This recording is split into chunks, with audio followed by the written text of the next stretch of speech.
Hello students, आज का हमारा टॉपिक है प्राकृतिक संसाधन रिसोर्सेज, यानी कि वो प्राकृतिक और मानवीय संपदाएं जिनका हम अपनी इच्छाओं और आवश्यकताओं की पूर्ति के लिए प्रयोग करते हैं। जल एक संसाधन है क्योंकि वो हमारी इच्छा की पूर्ति कर रहा है, हमारी प्यास को शांत कर रहा है।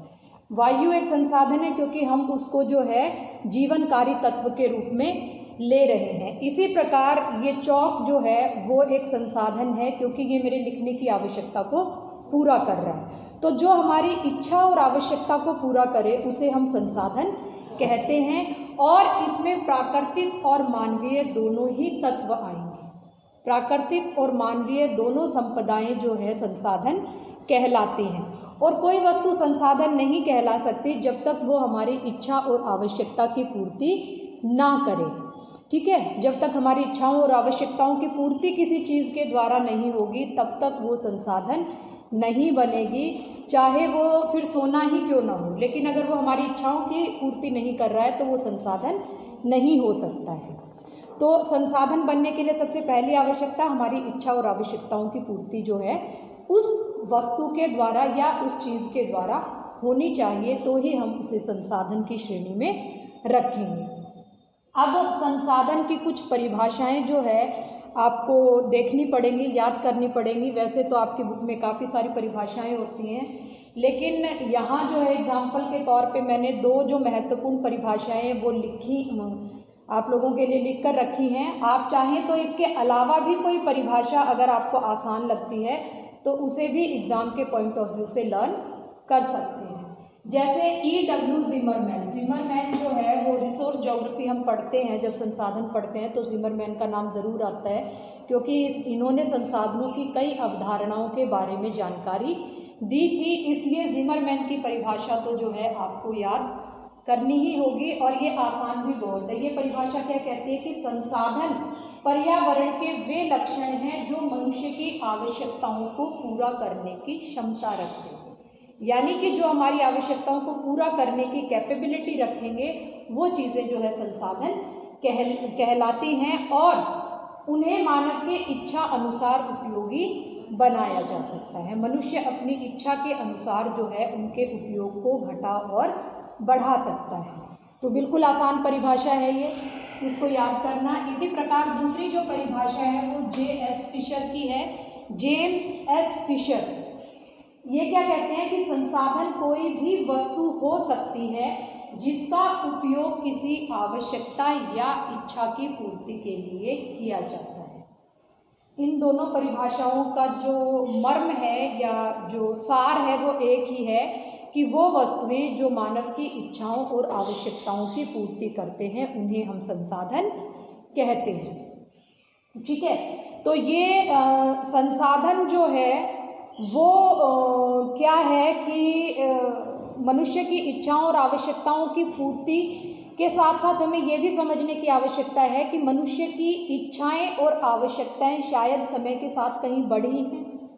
जब हम कह रहे हैं कि संसाधन इच्छा आवश्यकताओं की पूर्ति करते हैं तो एक समय तो वो भी था जब इच्छा और आवश्यकताएं हमारी बहुत सीमित थी, रोटी कपड़ा और मकान की भी नहीं थी, वास्तव में केवल पेट भरने तक था। उसके बाद जैसे जैसे हमने जो है समय बीतता गया और हमारा विकास होता गया, धीरे धीरे इच्छाएं और आवश्यकताएं बढ़ती गई। तो इसका मतलब इच्छाएं और आवश्यकताएं बढ़ने के साथ साथ संसाधनों का दायरा भी बढ़ता जाता है। ठीक है, इस संकल्पना को कहेंगे हम कि संसाधन देश और काल सापेक्ष होते हैं। ये जो लाइन है ये वास्तव में एक बहुत इम्पॉर्टेंट लाइन है, और इसको जो है केवल यही लाइन देकर एग्जाम में पूरा एक क्वेश्चन भी बन सकता है कि संसाधन देश और काल सापेक्ष होते हैं। देश और काल, देश का मतलब स्थान, ठीक है, देश का मतलब स्थान और काल का मतलब समय। संसाधन स्थान और समय सापेक्ष होते हैं, यानी कि स्थान और समय के अनुसार परिवर्तित होते रहते हैं। पहले समय को ले हम, है ना, समय को ले हम। क्या आदि मानव के लिए कोयला संसाधन था? नहीं था, क्योंकि उसकी इच्छा और आवश्यकता उस चीज़ की नहीं थी। आवश्यकता तो शायद थी, उसे भी अग्नि जलाने की आवश्यकता थी, लेकिन उसे ज्ञान नहीं था उन चीज़ों का। ठीक है। इसी प्रकार क्या आदि मानव के लिए पेट्रोलियम एक संसाधन था? नहीं था। ये संसाधन कब बना? समय के साथ। यानी कि संसाधन समय और स्थान के अनुसार परिवर्तित है। जो वस्तु पहले संसाधन नहीं थी वो हो सकता है आने वाले समय में संसाधन बन जाए, है ना। जैसे कोयला जो है एक समय के बाद जब संसाधन बना तो एकदम से उसका प्राइस हाइक हो गया, है ना, उसकी कीमत बढ़ गई। इसी प्रकार पेट्रोलियम जो है, पेट्रोलियम की खोज होने पेट्रोलियम जो है वो मात्र एक बदबूदार पदार्थ रहा होगा जब प्रारंभिक रूप में देखा गया होगा, लेकिन जब इसको जैव ईंधन के रूप में प्रयोग किया जाने लगा तो ये जो है एकदम से तरल सोना कहलाने लगा, है ना। इसी प्रकार कोयला जो है वो काला सोना बन गया, क्योंकि वो जो है इंजन के और ऊर्जा के स्रोत के रूप में उसका उपयोग होने लगा, है ना। तो इस तरह समय के साथ जो है संसाधन बदलते रहते हैं। कितनी ही वस्तुएं हैं जो एक निर्जीव प्राय या बिना यूजलेस चीज़ें थी, लेकिन समय ने उनको बहुत उपयोगी बना दिया। जो एल्यूमिनियम धातु है, उस एल्यूमिनियम का कोई उपयोग नहीं था, है ना, लेकिन जैसे ही वायुयान का आविष्कार हुआ, क्योंकि वो एक हल्की और टिकाऊ धातु है, एल्यूमिनियम जो है वो एक कीमती धातु बन गई या एक मूल्यवान धातु बन गई। इसी तरह के बहुत सारे उदाहरण हो सकते हैं कि समय के साथ जो है हमने इनको समय और स्थान के अनुसार जो है ये परिवर्तित होते रहते हैं। प्रकृति में ऐसे बहुत सारे, एक नहीं बहुत सारे ऐसे तत्व हैं जो है समय के अनुसार संसाधन बनते चले गए। दूसरा जो तत्व है देश यानी कि स्थान। स्थान के अनुसार भी संसाधनों का स्वरूप बदलता है। कैसे बदलता है कि स्थान के अनुसार जो है संसाधनों का रूप कैसे बदलेगा कि कुछ वस्तुएं किसी एक स्थान पर संसाधन हो सकती हैं और दूसरे स्थान पर संसाधन नहीं हो सकती हैं। जैसे परमाणु के बारे में हम सभी को पता है, ठीक है, यूरेनियम, थोरियम, इनसे जो है परमाणु ऊर्जा प्राप्त की जाती है। तो जिनके पास यूरेनियम और थोरियम से परमाणु ऊर्जा बनाने की तकनीक है, उनके लिए तो यूरेनियम और थोरियम संसाधन हैं, लेकिन जिनके पास ये तकनीक नहीं है उनके लिए वो संसाधन नहीं है। तो इस तरह स्थान के अनुसार भी संसाधनों का रूप परिवर्तित हुआ, ठीक है। इसी प्रकार अमेरिका में जो है नियाग्रा जलप्रपात है, यूएसए में नियाग्रा जलप्रपात है, वो एक संसाधन है। क्यों? क्योंकि वो नियाग्रा नदी पर बनाया गया है और उसके द्वारा जो है जल विद्युत प्राप्त की जाती है, तो वो एक संसाधन है। लेकिन इसी प्रकार जो है अफ्रीका में जो है जायरे पर स्टैनले प्रपात है, उस पर जलप्रपात नहीं बनाया गया है, तो वो संसाधन नहीं है बल्कि वो एक विनाश है ना। जलप्रपात से जो जल गिरता है तेजी से, जब हम उसका ऊर्जा के लिए उपयोग नहीं कर रहे हैं तो वो हमारे लिए संसाधन नहीं है। इसी प्रकार जो है अगर हमने नदी पर समय से पुल बना दिया, बांध बना दिया, तो हमने उसको संसाधन में परिवर्तित कर लिया। दूसरे स्थान पर उस नदी पर पुल नहीं बनाया गया है, नदी पर बांध नहीं बनाया गया है, तो वो जो है वहाँ पर संसाधन नहीं है, ठीक है। तो ये जो है स्थान सापेक्ष हो गया, यानी कि संसाधन समय और स्थान के साथ परिवर्तनशील हैं। कितनी ही नदियां हैं, चाहे वो दामोदर नदी है, कोसी नदी है या हुआंगो नदी है, जिनको शोक कहा जाता था, बिहार का शोक, बंगाल का शोक, चीन का शोक, है ना, ये क्या, लेकिन समय के साथ जैसे इन पर बांध बनाकर इनको संसाधनों में परिवर्तित कर लिया गया। तो इस प्रकार ये स्थान और समय के अनुसार संसाधन परिवर्तित होते रहते हैं। अब इसके बाद हम ये वाला एस्पेक्ट देखते हैं कि संसाधनों की स्थैतिक और गतिक विचारधारा। ये संसाधनों का अध्ययन करने वाली दो विचारधाराएं हैं। जो पहली विचारधारा है वो ये कहती है कि संसाधन स्थैतिक है यानी कि स्थायी है, और दूसरी विचारधारा ये कहती है कि संसाधन जो है गतिशील है। जो संसाधनों की स्थैतिक विचारधारा है वो ये कहती है कि परंपरावादी विचारधारा है, ये परंपरावादी विचारधारा है, और ये कहती है कि पृथ्वी पर संसाधन स्थैतिक है यानी कि निश्चित मात्रा में है और स्थिर हैं, तथा इन्हें बढ़ाया नहीं जा सकता। और दूसरा ये कहते हैं कि इसमें केवल भौतिक पदार्थ ही शामिल किए जा सकते हैं। तो ये पुरानी विचारधारा है। और जो आधुनिक विचारधारा है, गतिक विचारधारा, ये संसाधनों पर ज़्यादा सटीक बैठती है। ठीक है, क्योंकि जो संसाधन है, जो गतिक विचारधारा है, वो ये कहती है कि संसाधन स्थायी नहीं है बल्कि गतिशील है।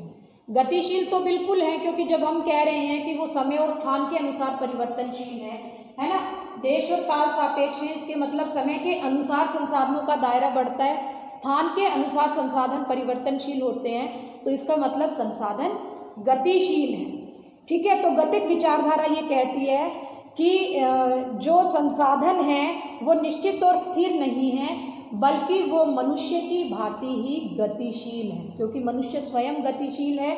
मनुष्य की इच्छाएं और आवश्यकताएं भी गतिशील हैं, समय के अनुसार बढ़ती रहती हैं ना, बदलती रहती हैं। तो इसी प्रकार मनुष्य स्वयं गतिशील है, मनुष्य की इच्छाएं और आवश्यकताएं गतिशील हैं, इसीलिए जो संसाधन है वो भी गतिशील है। तो जो गतिक विचारधारा है, जो आधुनिक विचारधारा है, वो जो है ज़्यादा कारगर है। इसी प्रकार ये गतिक विचारधारा ये कहती है कि केवल भौतिक वस्तुएं ही संसाधन नहीं है, बल्कि संसाधनों का दायरा बहुत बड़ा है।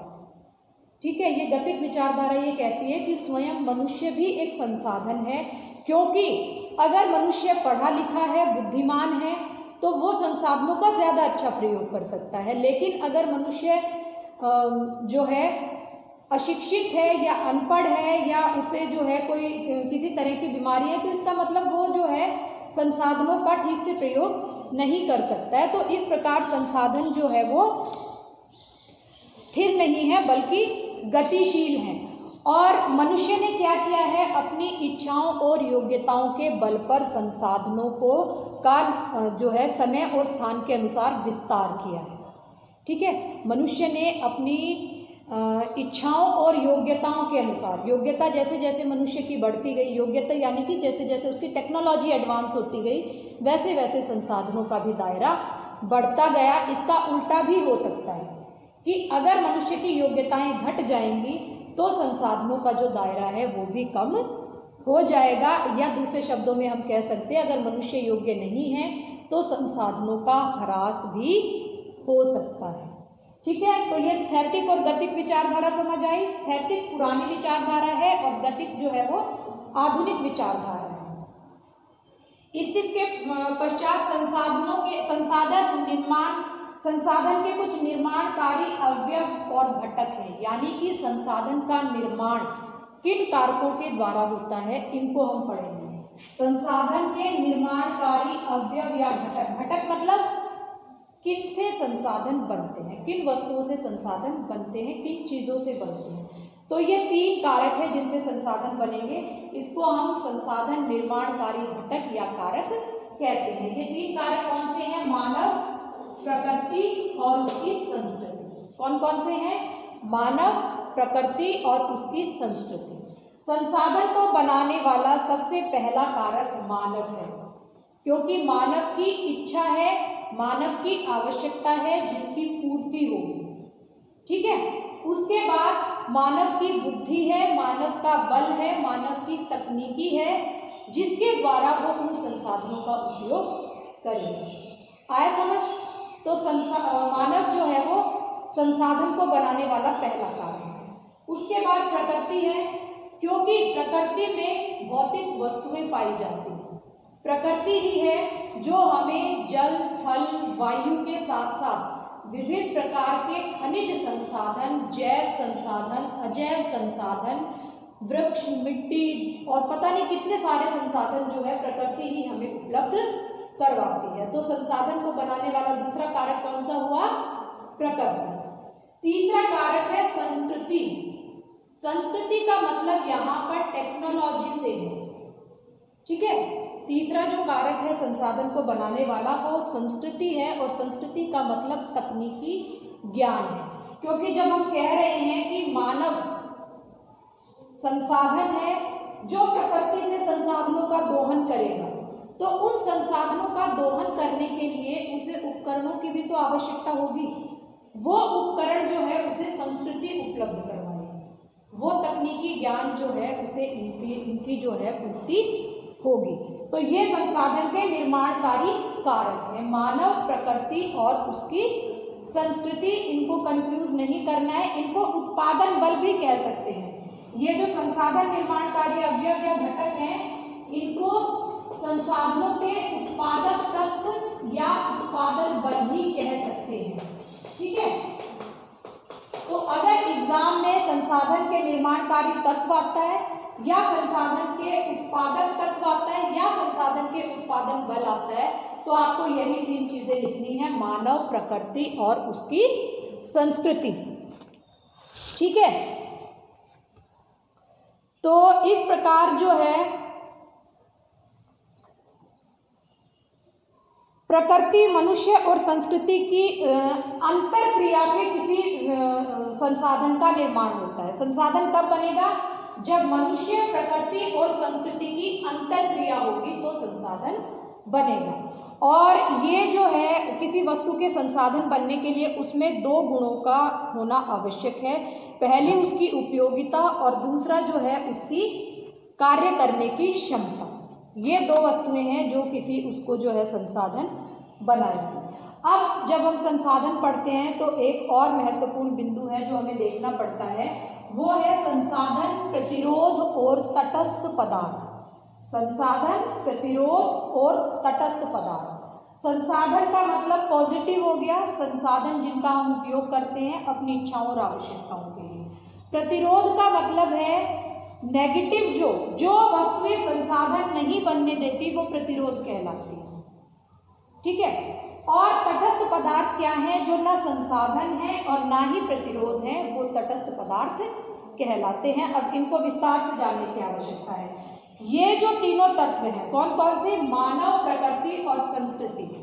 इन तीनों में जो है संसाधन, प्रतिरोध और तटस्थ पदार्थ पाए जाते हैं। कैसे पाए जाते हैं? एक एक करके देखते हैं हम। जैसे संसाधन है,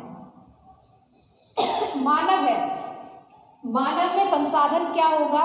मानव में संसाधन होगा उसकी शिक्षा। मानव के जो अच्छे गुण हैं वो उसके संसाधन होंगे। ठीक है, जैसे मनुष्य की शिक्षा, अच्छा स्वास्थ्य, बुद्धि, है ना, ये सारा जो है उसके संसाधन होंगे। प्रतिरोध क्या होगा? मनुष्य का खराब स्वास्थ्य या उसका अनपढ़ होना, ये उसके प्रतिरोध होंगे। और कुछ तटस्थ पदार्थ भी हो सकते हैं, यानी कि जो ना पॉजिटिव है ना नेगेटिव। मानव का हो गया और प्रकृति का हो गया। प्रकृति के संसाधन, प्रतिरोध और तटस्थ पदार्थ क्या होंगे? संसाधन। प्रकृति के संसाधन क्या होंगे? जो हमें मिलते हैं, जल, थल, वायु, वृक्ष, पेड़, जैव संसाधन, अजैव संसाधन, खनिज संसाधन और न जाने कितने संसाधन। प्रकृति का संसाधनों का दायरा बहुत बड़ा है। ठीक है, अब प्रकृति में कुछ प्रतिरोध भी पाए जाएंगे।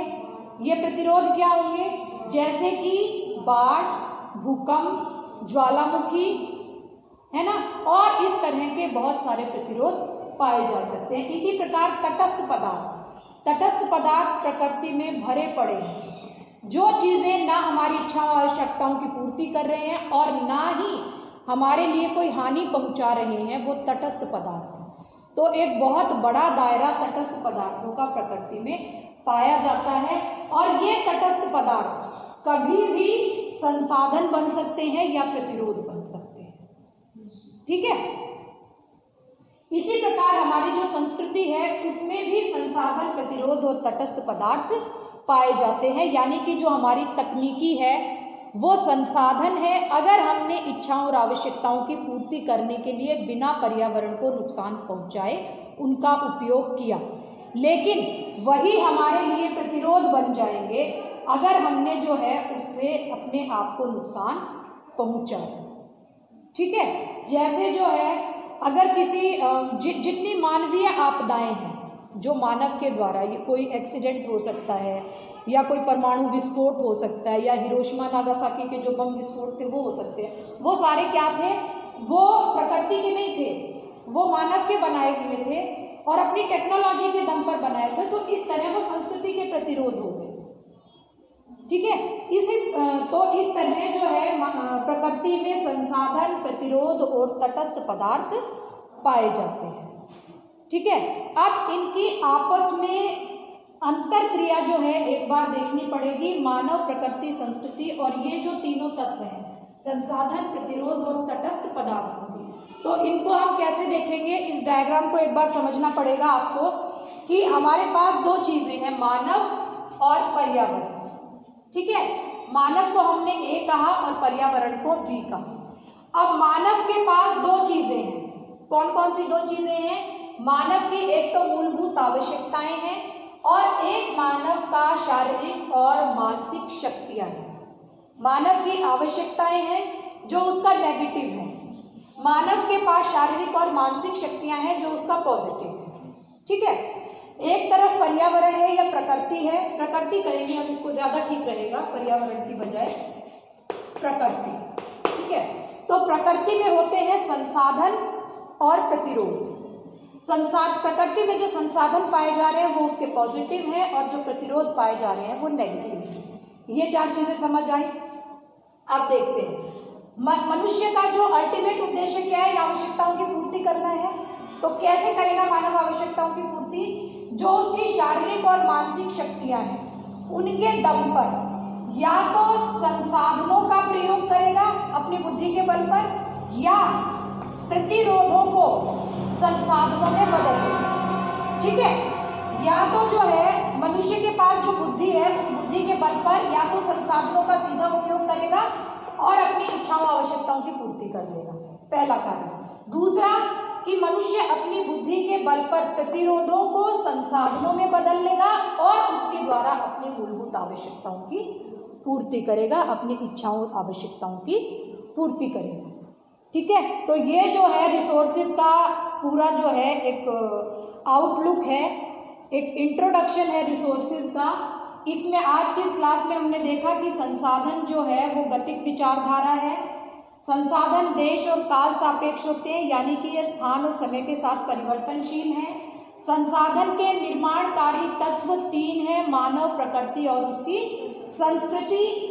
और संसाधन, प्रतिरोध और तटस्थ पदार्थ प्रकृति में पाए जाते हैं, न केवल प्रकृति में बल्कि इन सभी में पाए जाते हैं और इनकी आपसी प्रक्रिया से जो है संसाधन बनते हैं। यहाँ पर एक चीज और जो है रह गई कि जिमरमैन की एक फेमस कोट है कि संसाधन होते नहीं हैं। ठीक है, संसाधन होते नहीं बल्कि मानव के सहयोग से बन जाते हैं। ठीक है, संसाधन होते नहीं हैं बल्कि मानव के सहयोग से बन जाते हैं। जिमरमैन की फेमस कोट है, इसको समझने की जरूरत है। ये पूरा का पूरा सार इसमें आ जाएगा, क्योंकि कई बार क्या होता है कि ये जो कोट देकर पूरा का पूरा क्वेश्चन जो है समझ लिया जाता है।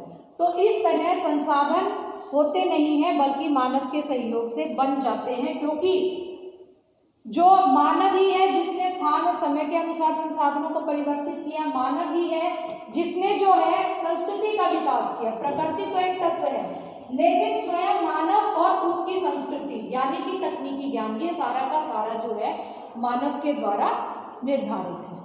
ठीक है, तो इसलिए हम ये कह सकते हैं कि संसाधन होते नहीं हैं बल्कि वे मानव के सहयोग से बन जाते हैं। उम्मीद करती हूँ कि ये टॉपिक आपको समझ आया होगा। अगर कहीं भी कोई संशय है तो आप प्लीज़ पूछिएगा।